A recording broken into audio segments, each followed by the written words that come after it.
Hello বন্ধুরা, কেমন আছো তোমরা সবাই?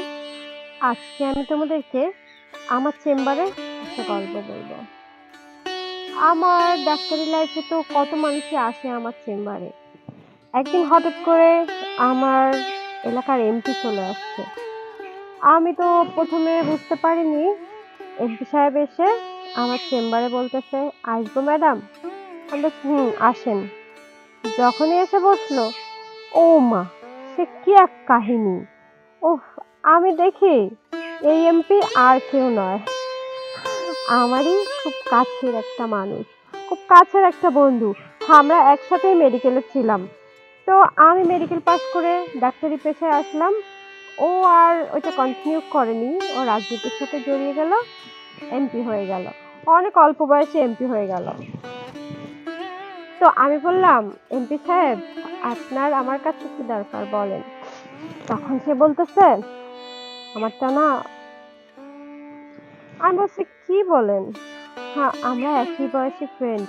তো আমার তো সবেমাত্র বিয়ে হয়েছে, সব কিছুই তো ঠিকঠাক। তো বন্ধু, তোমার কি বিয়ে শাদী হয়নি? তোমার সাথে কি হয়েছে বলো তো? বলতেছে যে না, সে এখনো বিয়ে শাদী করেনি। আমি বলছি, তাহলে তো ভালো, একদম ইনটেক ভার্জিন আছো, তাহলে সমস্যা কি? থাক। সে আমতা আমতা করতেছে, বলতেছে, আমি তো একজন এমপি মানুষ, এই কথা লজ্জায় কাউকে বলতে পারি না। যেই শুনলাম তুমি এই হাসপাতালে ডাক্তার হয়ে আসছো, আমি তোমার কাছেই চলে আসছি। আমি বলছি, খুব ভালো কাজ করছো, এখন তুমি খুলে বলো তোমার কি সমস্যা। তখন আমার এমপি সাহেব বলতেছে, ডাক্তার নাকি? তখন আমি জিজ্ঞেস করলাম, কি ব্যাপার, তোমার এই সমস্যাটা কেন হয়েছে? আমি বিশ্বাস করি না, তুমি চলো তো, তোমাকে বেডে নিয়ে আগে আমি পরীক্ষা নিরীক্ষা করব, সব জায়গা চেক করব, উপর নিচে। পরীক্ষা ছাড়া আমি কিছুই বুঝবো না। তখন ওকে আমি আমার পাশে স্পেশাল বেড ছিল, তো বেডে শুয়ে দিলাম।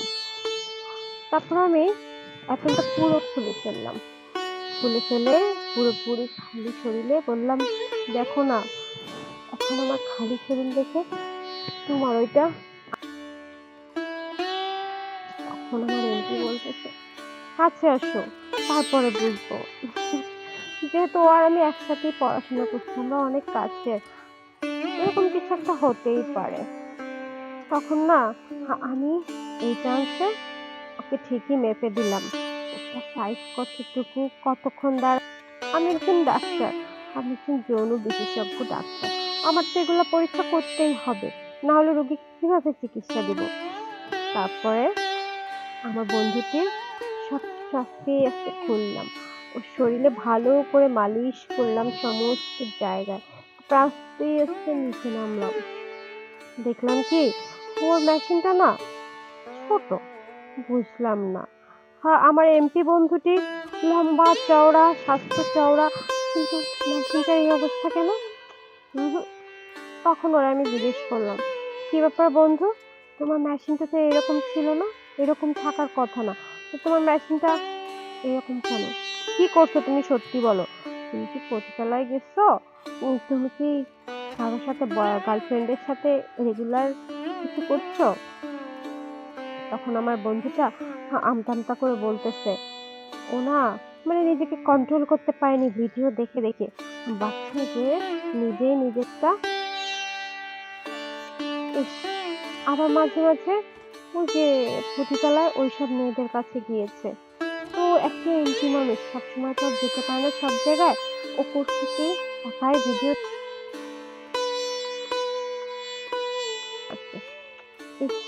কি একটা অবস্থা, মানে ছেলেদের না এই ভিডিও দেখে দেখে প্রায় প্রত্যেকটা ছেলেরই আজকাল এই অবস্থা হয়ে যাচ্ছে। তো যাই হোক, তো বন্ধুরা, শুনলেই তো আমার বন্ধুর কাহিনী।